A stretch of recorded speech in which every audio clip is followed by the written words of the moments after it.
speculation and rumor and innuendo, but we got it for you first. Here on the Flex On podcast, teaming up with Disqualified Opinions, we're breaking down the 2022 Baltimore Ravens schedule. We're talking about Chuck Clark and his future. We're recapping rookie minicamp, and we're talking about what else the Ravens need to do in free agency before training camp. Will they sign anybody else? Will they cut anybody? Stay tuned here on the Flex On podcast. Joined by a very, very special guest, friend of the program, Antoine Ryles of Disqualified Opinions. He'll break it down with me. We'll talk about the schedule and all the Ravens news and rumors. Hit that thumbs up, comment down below. Subscribe if you haven't already. Flex On Podcast.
That's right, knocking it out the park. Better than Eric DeCosta on draft night.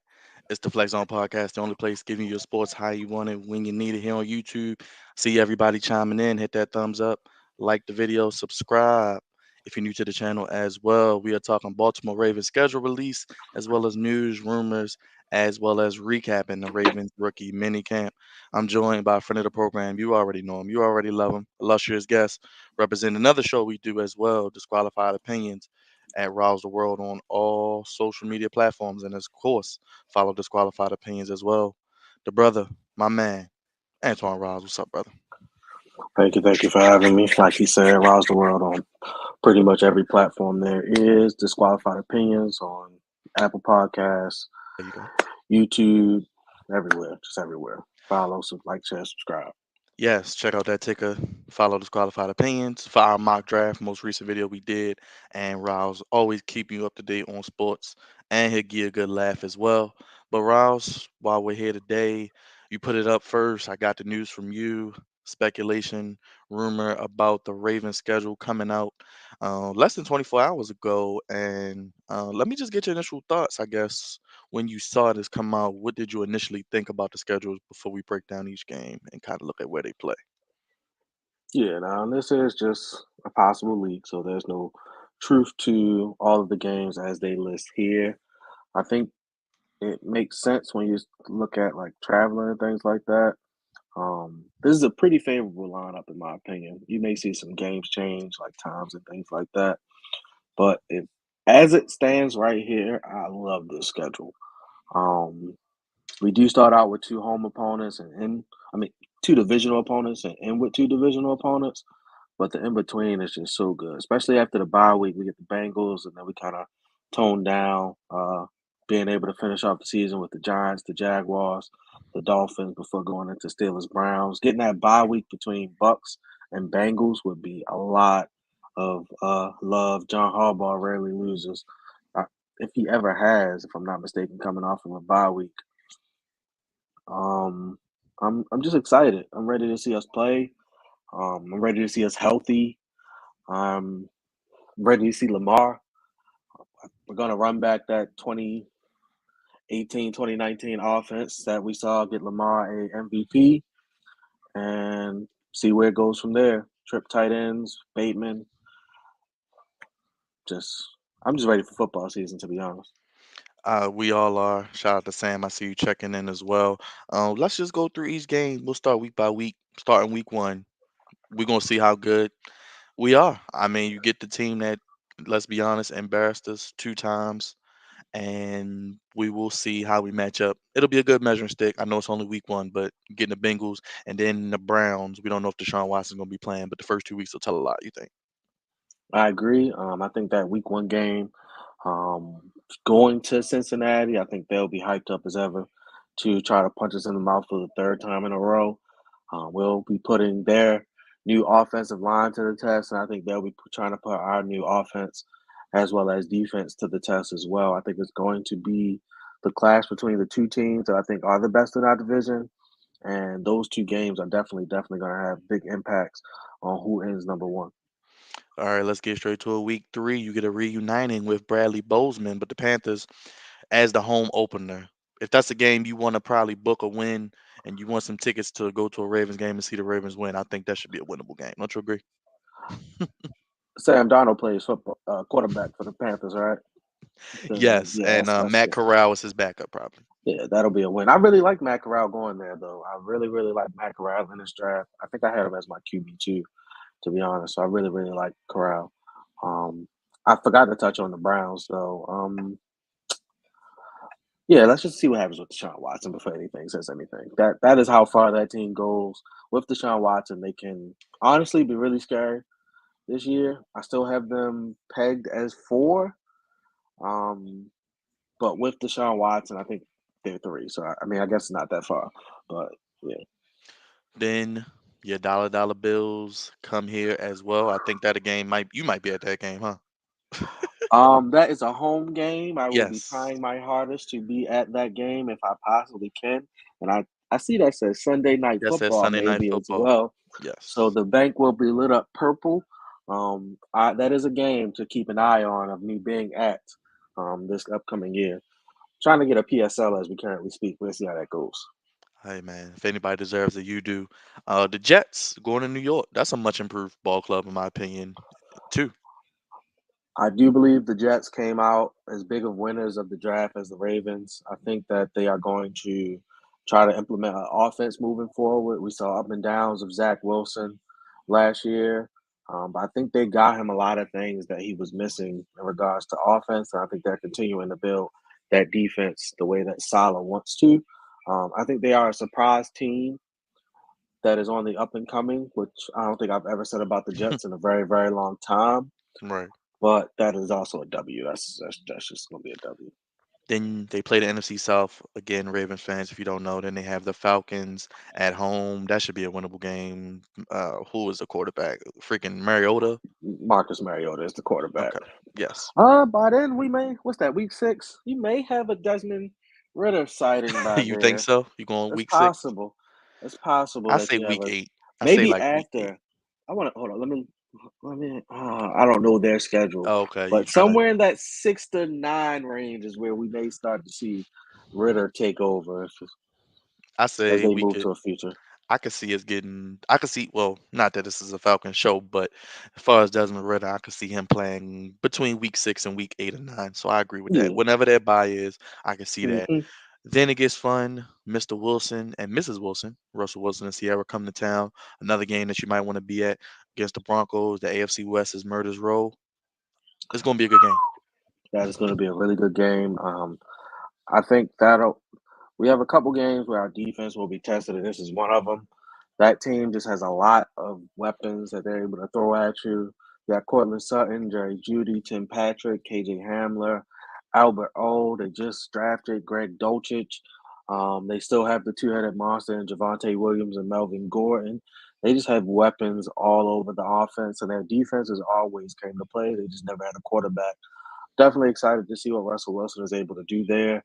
That is going to be a game that I would not mind. I know that we don't really get a lot of primetime games, but that would have been a nice primetime game as well.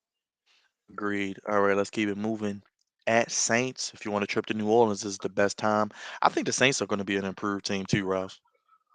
Yes, Jameis Winston played really well pre-injury last year. I think that's something that really went under the radar, how well he played. They got him a deep threat and Chris Olave, so he'll be able to kind of help out. They'll get Mike Thomas back.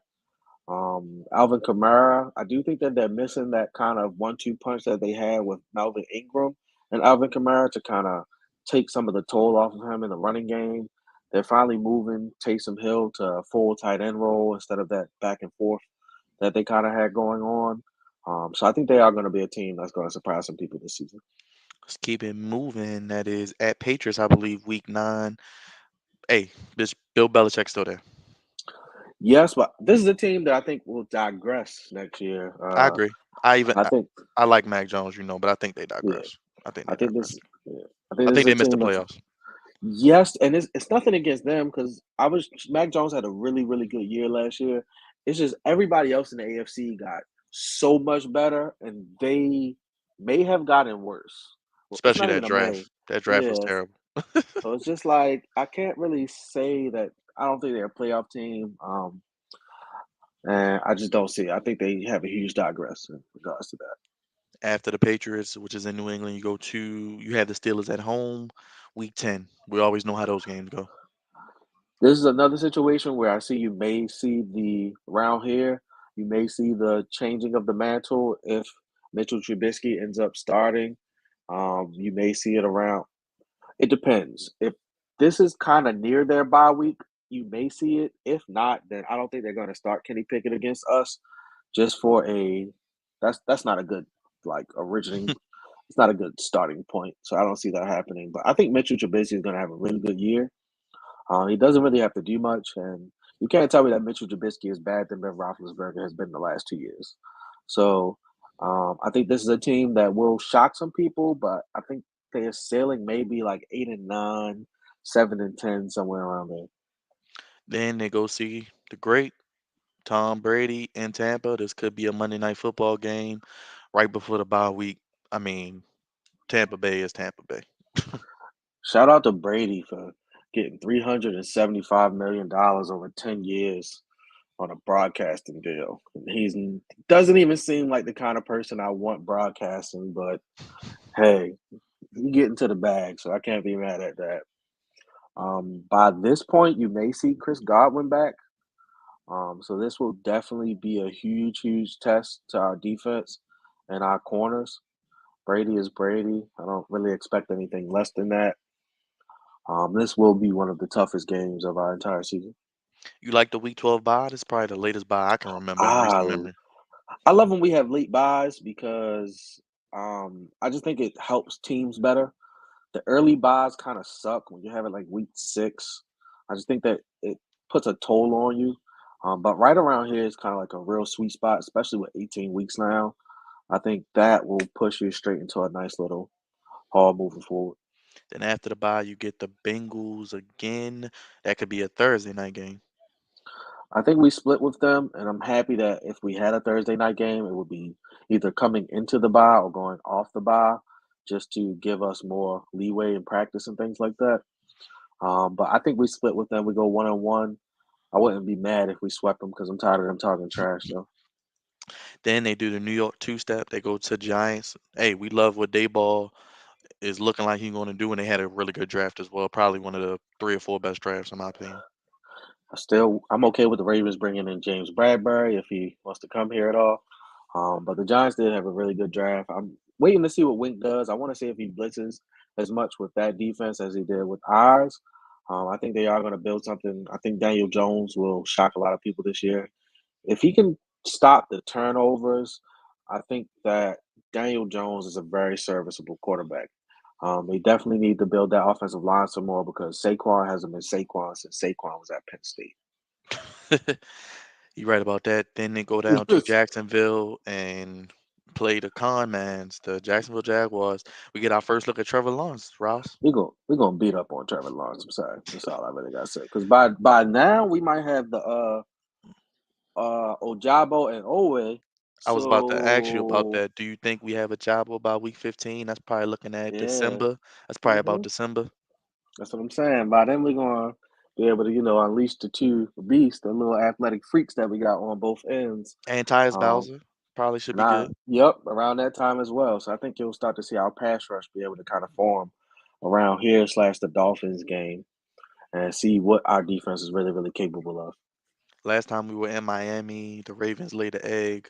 That was the beginning of the end of the season. Really, Lamar kind of digressed throughout from that game on. Dolphins got Tyreek Hill. They made a lot of moves. Teron Armstead. and others? Dolphins signed like 8 running backs this offseason. But outside of that, I definitely want to see what their offense looks like. I think this may be a revenge game for Lamar. I think he's going to have a lot to prove in this game because I think he's going to want to try to just hush the naysayers in regards to everything. Because, like you said, this was the beginning of the end for our season. And at Steelers Week 17 as well. This could be a prime, well, a late afternoon game. Depending on when this game is, I might try to get a bus of people together to go to Pittsburgh. I've never been to a Pittsburgh game for Ravens Steelers, and I definitely want to try that out. So maybe this year will be the year that I do it. Maybe this year, I've always and wanted to go to then Pittsburgh too, so I'm same. not against that. And then the Browns Week 18, Deshaun Watson probably will be playing by then, and this could be seeding playoff implications. So I honestly believe that the NFL is going to allow him to play this year solely because of the way that the Browns wanted to outsmart the NFL with that whole contract situation, where his first year is $1 million. So I would not be surprised if you actually see him play out this entire season and get suspended next year. I think next year is where because this year it doesn't hurt his pockets. He only loses $1 million if he's suspended. While next year is where it'll actually hurt everything if he is suspended from the NFL. But I don't think the Browns are that good on paper. And the only reason I say that is I thought they were good on paper the last 2 years, and they've shown me they weren't. So inserting Deshaun Watson, I'm not too sure fixes everything that that team has an issue with. I agree. I still think the roster, especially a receiver, they lack depth, so it could be Yeah. a bridge year for them, in my opinion, as well. Hmm. Um, I agree with you saying. Looks like the Ravens are trying for revenge. So if you just had to throw a number wins out just right now, we can change it. It is May, what's today? The 10th.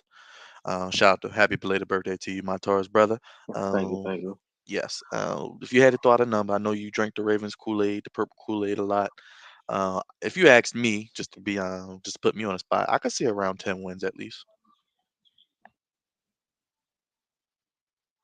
I'm seeing like 11-6. I'm seeing Okay. like 11-6. If we lost some games, I would 1-1 Steelers. I would 1-1 Bengals. I would just to give us a loss. I guess Bucks and Bills. I think that puts us at 4.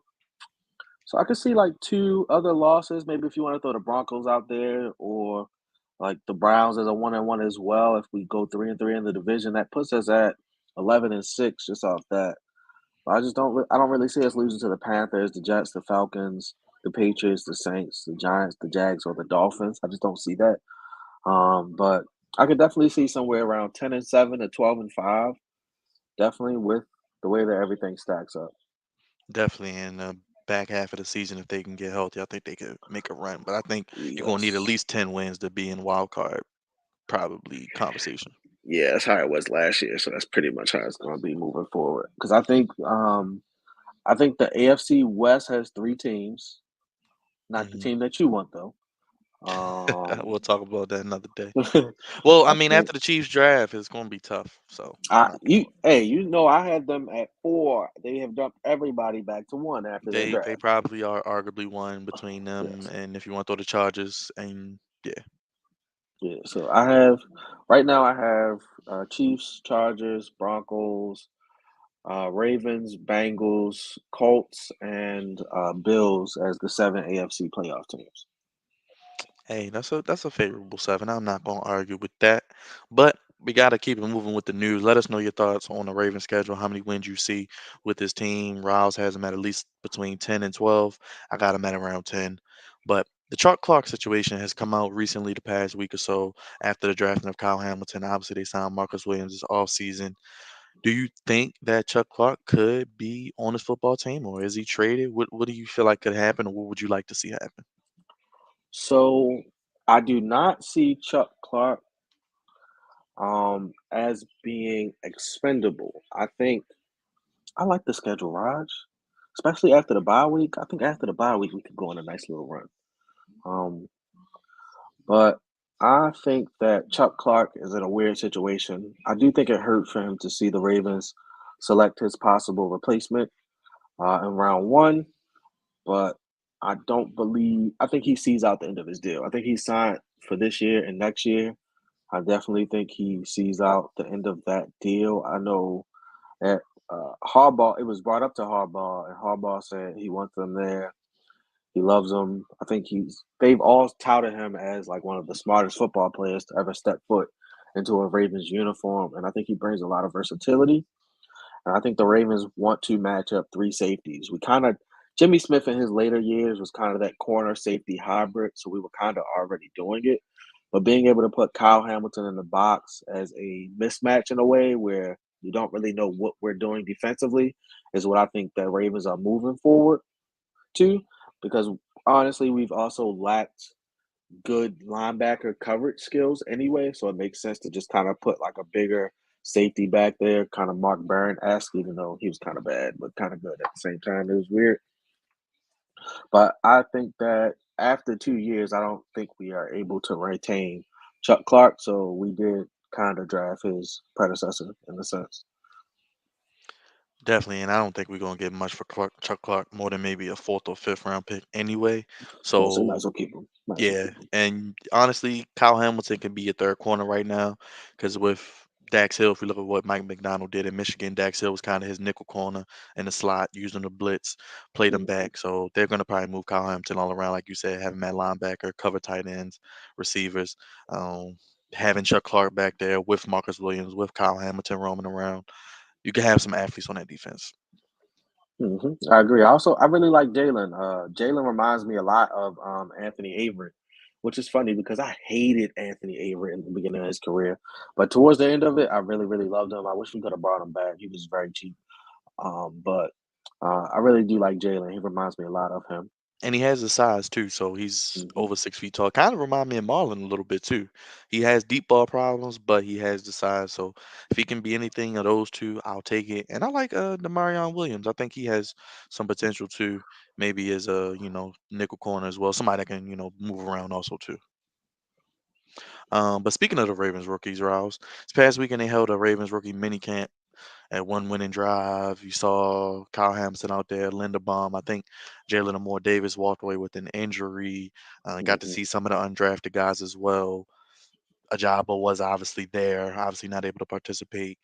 Just what was some of your takeaways or some of the things you heard or that you liked or didn't like about the Ravens minicamp? So from what I've heard, the top three picks all looked really, really good. Kyle Hamilton looked quick. He looked fast. He looked like he knew what he was doing. He knew what was going on. They say he was always quick to the ball. He was very instinctive. Tyler Linderbaum is going to be the Ravens starting center for I don't know how many years to come, but as many as there's possible. And Travis Jones just was looked like a man among boys out there. He's just his sheer size alone. It's funny that he is rocking that number 98. But I just think that all of them looked really good. I know there were a lot of drops when it comes to wide receivers as well as tight ends.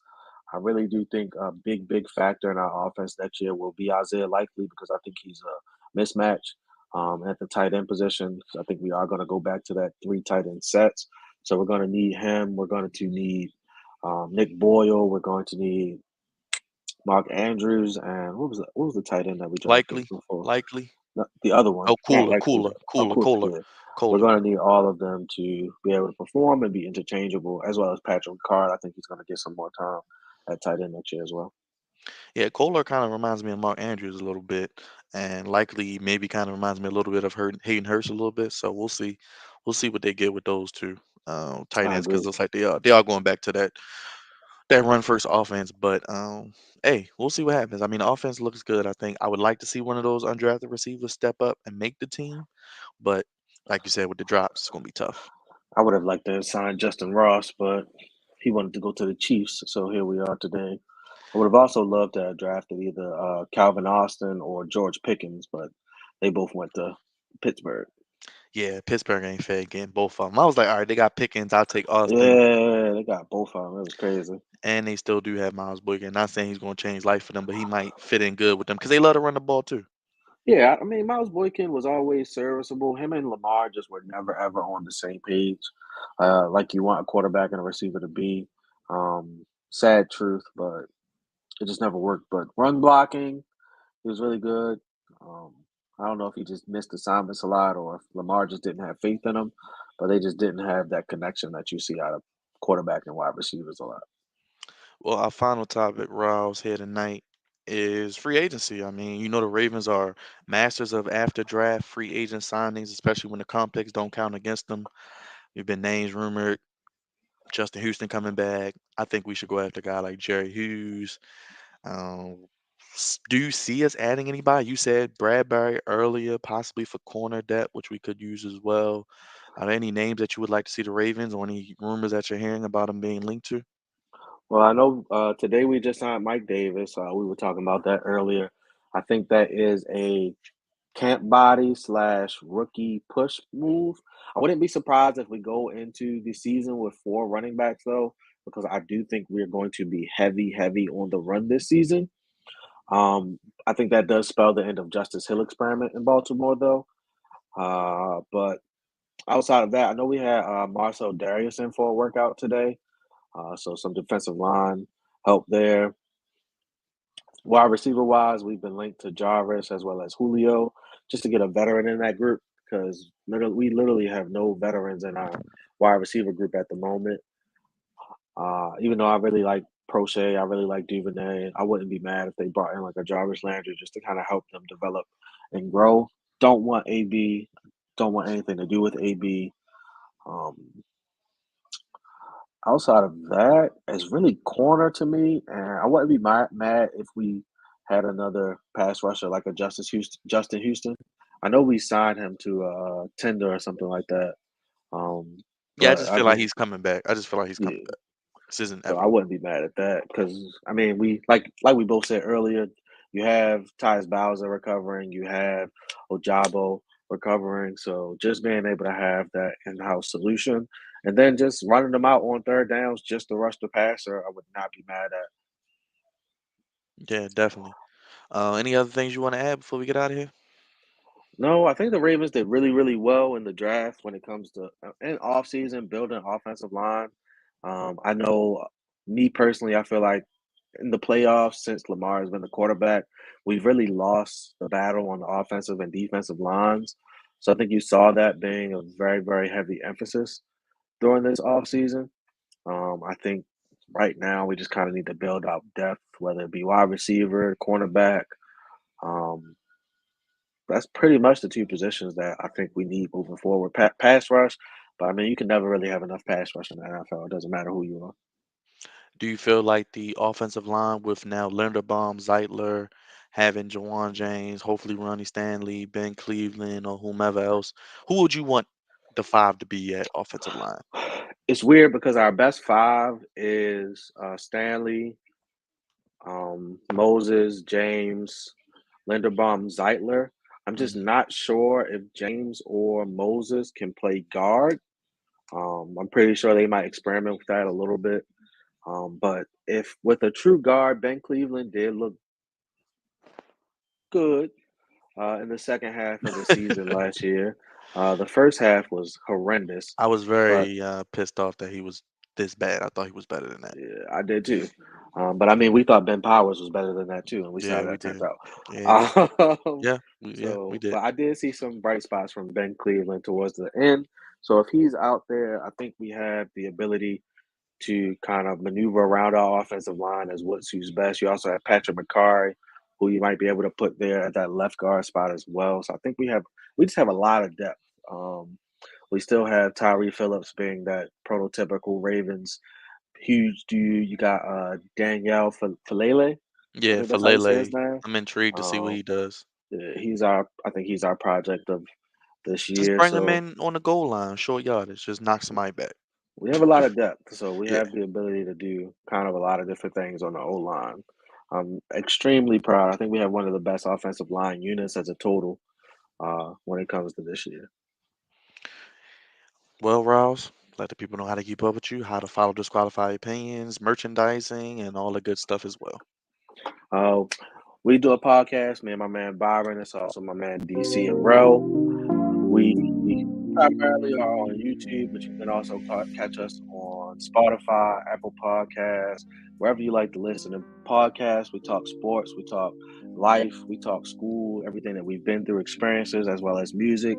We probably going to give y'all something when it comes to the Kendrick as soon as it drops. We promise.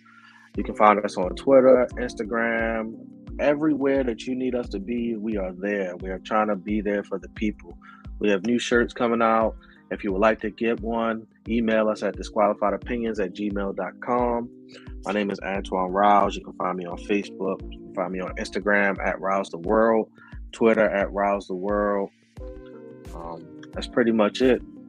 Appreciate always being a part of the Flex Zone, being invited onto this place. All love. Appreciate it. We're gonna try to make this a regular thing, so we'll probably do some Ravens recaps every couple weeks when news comes out, and You know, probably something next week when the official schedule comes out as well. But let us know your prediction for the Ravens based on the schedule. Obviously, it is tentative, and what you think about the rookie class and what else the Ravens could do in free agency as well. Cravante, I see you checking in. Thank you for dropping those emojis in the chat, those sunglass emojis as always. Make sure you like, make sure you subscribe. Tune in to Disqualified Opinions on YouTube, on all social media as well. Follow Ryles as you see on the ticker below. And if you want to donate to the Flex Zone, you see the ticker down below, hashtag the Flex Zone 1, the only place giving you sports how you want it when you need it. For Ryles, for myself, God's favorite hosts. We'll see you next time here on the Flex Zone podcast. We gone, y'all. Peace.